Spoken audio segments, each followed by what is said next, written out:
Good afternoon, and we are live. Hello, Teach Better family, Teach Better community.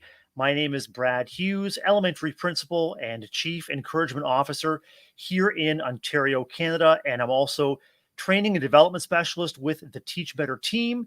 And I'm excited because this afternoon I get to do one of my favorite things, and that is to go live with incredible guests. I'm joined by educator, author, and service provider Kristen Moore, who's joining us for Teach Better 22, October 14th and 15th in Akron, Ohio. We're going to dive in and get to know Kristen, who she is, what she's all about, and what she's passionate about in terms of bringing excitement and relevancy to the classroom. We'll be right back after this preview of Teach Better 22 to get to know Kristen Moore. See you in about 30 seconds. So right now, I want to know if you're ready to teach better. That's the whole mission of this weekend. Just being here ready to learn and grow and come together like this is awesome. What are those small changes that can make you better tomorrow than you were today? All the amazing speakers we have here, wow. So we have a ton of people here who are published authors, who are writing about education. Let's get out there and teach better. Hey, Teach Better family, Brad Hughes back with you with the incredible Kristen Moore. Good afternoon, Kristen, and welcome to our Teach Better Spotlight. How are you? Hey, Brad, thanks so much for having me. Hey, Teach Better family, I'm doing great today. I'm very excited to be here.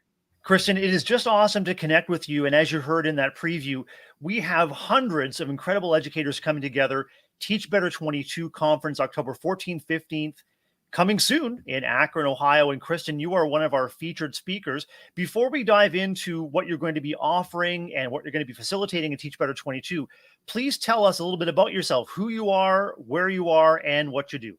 Absolutely. So, hey, everybody, if you don't know me, my name is Kristen Moore. You can find me on all socials at More Than Just X with 2 O's. For my name. I have been a high school mathematics teacher for the past, over a decade, going on a dozen years, I think. And I've served as an instructional coach and an educational consultant. I really love bringing mathematics to life. Math is my passion. And I always hated it when students were in the classroom and they froze with it, right? In 92, Barbie came out with a Barbie called Teen Talk Barbie, and she got in trouble for saying that math class is tough. And she was one of my big motivators to actually join the education world and show girls that math can be more than just solving for X. It doesn't have to be a challenge. And if it is a challenge, it should be the right kind of challenge, a fun one. So that's what I've been doing. I'm excited to be teaching high school math again this year, coming up with, my 10th year teaching Algebra 1 and Algebra 2. And yeah. Kristen, we are definitely solving for more than just X, because the equation we're talking about today is giving kids a reason to look forward to and to get excited about coming to math class. Tell me about one or two of the key ways you do that for the students that you're going to be welcoming back to school very, very soon.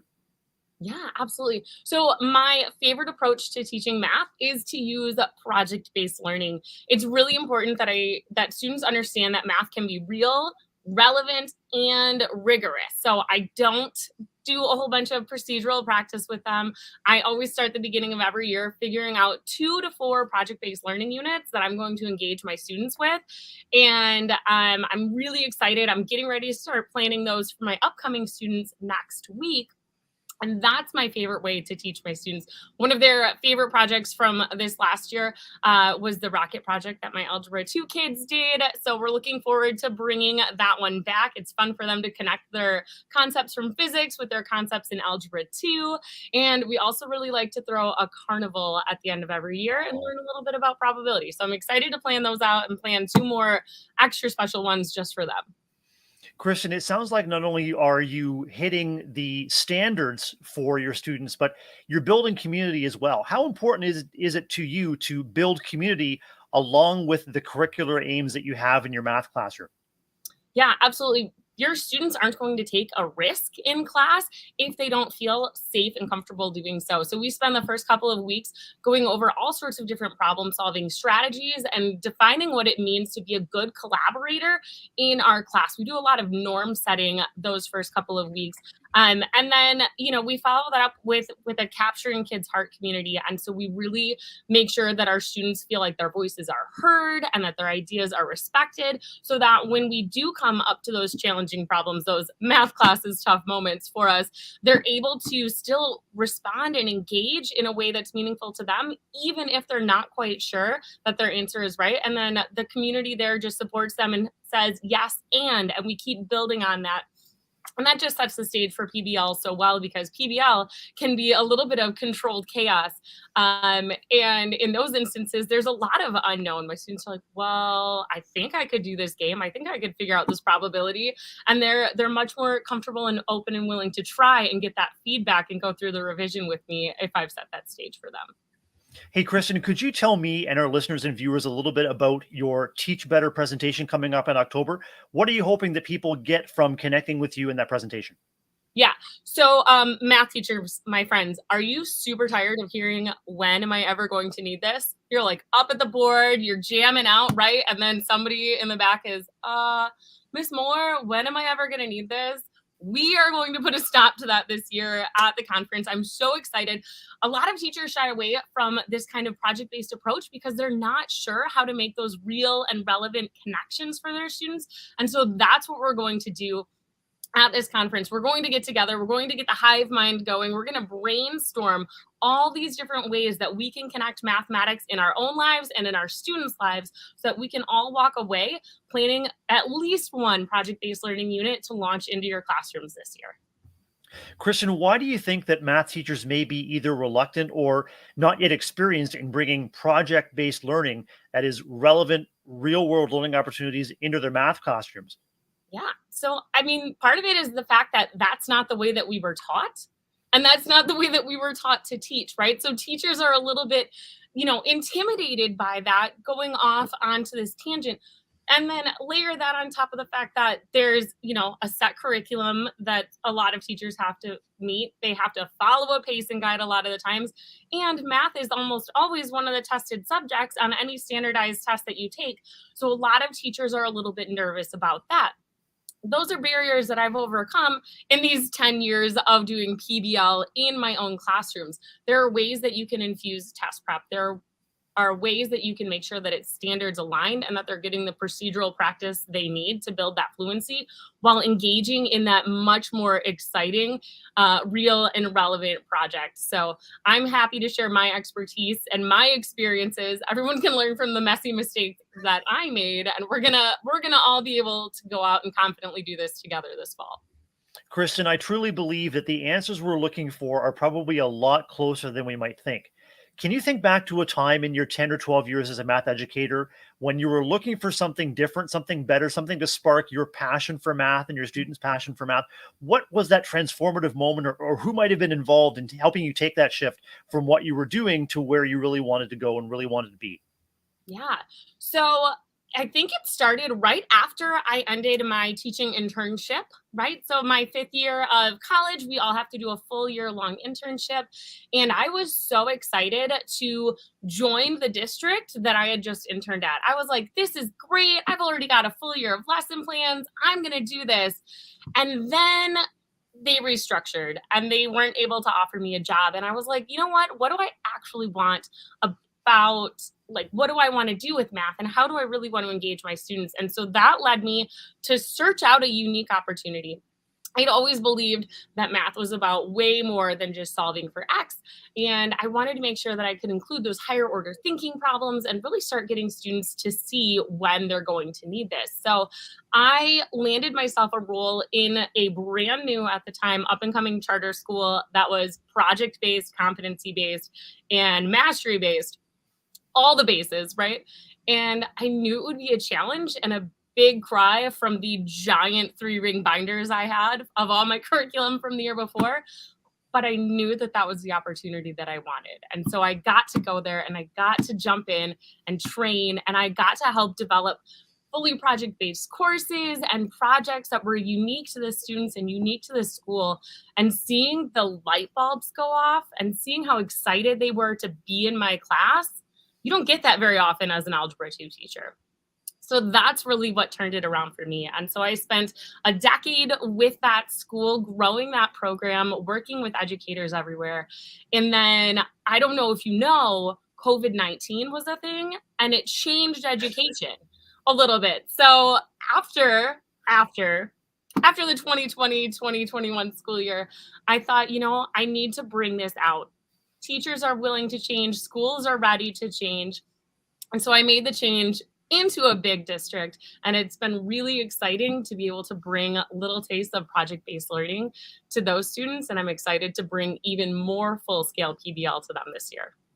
Kristen, you and I both know that the pandemic has revealed tons of community and workplace stress. And as you said, there may be teachers who have or are contemplating a change in career just based on the fact that teaching isn't bringing them joy. It isn't bringing them what they need, and they can see that reflected in their kids. Is there a role for professional learning like you've been engaged with to reignite educators' passion for what they do, whether it's math or language arts? What do you think is the role of professional learning in helping teachers find their way back to what really matters to them and therefore what really matters to their kids? Absolutely. So I think that professional learning should really be teacher centered and teacher driven. We're going to, explore what we want to keep moving forward and what we want to change. And as educators reflect on their experiences over these past couple of years, they're starting to notice like what it is that's most interesting to them about education, what they want to change, what they want to be their thing. Right? For me, it's project-based learning and bringing that passion into the math classroom.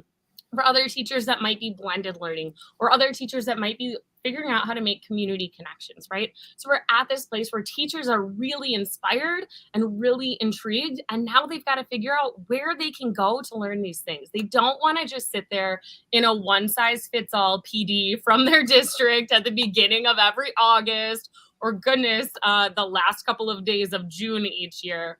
That's not what's going to make it or break it for these teachers. They want to engage in professional learning opportunities that are unique to them and that are better matched to their passions. And I think, since the pandemic happened, so many more people are willing to host virtual summits and go to these things virtually, which is fantastic. It opened up all these avenues for teachers to engage in professional learning in areas that were interesting and inspiring to them without having to leave their home. But I'm even more excited that we can all leave our homes now and go do some of this in person, because that one-on-one FaceTime with teachers who are excited about the same things you are, that's just going to fill your cup up for the entire 2022-2023 school year. And like you, we at Teach Better feel strongly that we can develop incredible relationships getting together virtually, but there is that certain something about coming together and sharing the same space and the same passion. You see, hear, and feel people's excitement. And that's what Teach Better 22 coming up in Akron, October 14th to 15th is going to be all about. Kristen, as you are so excited about project-based learning and as you're engaging kids in the conversations about real world application to what they're learning, is there a sweet spot, or could you describe a sweet spot between engaging kids in the moment right now? Let's get excited about what's in front of us, as well as excitement for what the future may hold for them based on the skills they're leaving your class with. What's that sweet spot like for you? Oh gosh. So I think a lot of it comes down to making sure that you're making the mathematics relevant to them, whether you're doing it in a fully PBL unit or whether you're just integrating that throughout the school year. And so I think a lot of that comes down to getting to know your kids at the beginning of the year. I always have some form of intake survey with my students where I figure out what their interests are now, and that's going to help me get buy-in from them immediately, right? But then also, where do they want to go in their future? And so I can then tailor my projects to better meet their needs. If I've got a group of students who's really interested in entering the medical field, the school I'm at now has this great program where they can do 5 years and they end up with an associate's in nursing, right? So if I've got a bunch of them in my class, I know that I'm going to skew it towards the medical side, and they're going to learn those critical thinking skills, those collaborative skills. They're going to learn about research, and it's going to also connect to what they want to do. So they're going away with those 21st century skills that everyone needs, and hopefully it's tailored a little bit more towards their specific interests as well. Kristen, what misconceptions do you think educators might have about project-based learning that you can help uncover or provide reassurance for if they were to attend your session at Teach Better? Yeah. So a lot of teachers think that doing projects is the same as project-based learning, and that's just not the case. Mm. Projects are typically at the end of a unit and they're kind of a dessert. They're like, okay, we've learned all about quadratics. Now here's this one project. Can you go around and take pictures of quadratics in real life? And the students aren't actually learning and analyzing anything in that situation. They're just saying, okay, this is what it is, and they're marking it, right? They're identifying things that they've already learned. Project-based learning is much more that main course. And so we're going to start and finish your unit fully immersed in this project, constantly connecting back. And that can be scary for teachers because they're like, but I don't want to give up that much time, or I only have 3 weeks to teach this unit. How can I do that in a project-based way?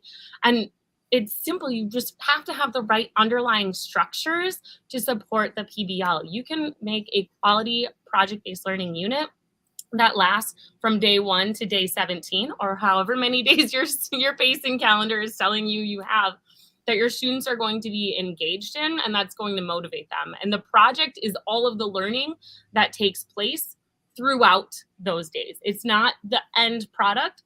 That's, of course, the flashiest part, the fun part, where the students get to talk and share their excitement. But the project is that whole piece that they've done from days 1 through 17, not just that pretty poster at the end. Kristen, in addition to preparing for your own school year and your own algebra students in high school and secondary school, you're also preparing for some professional learning options in the interim between now and Teach Better 22.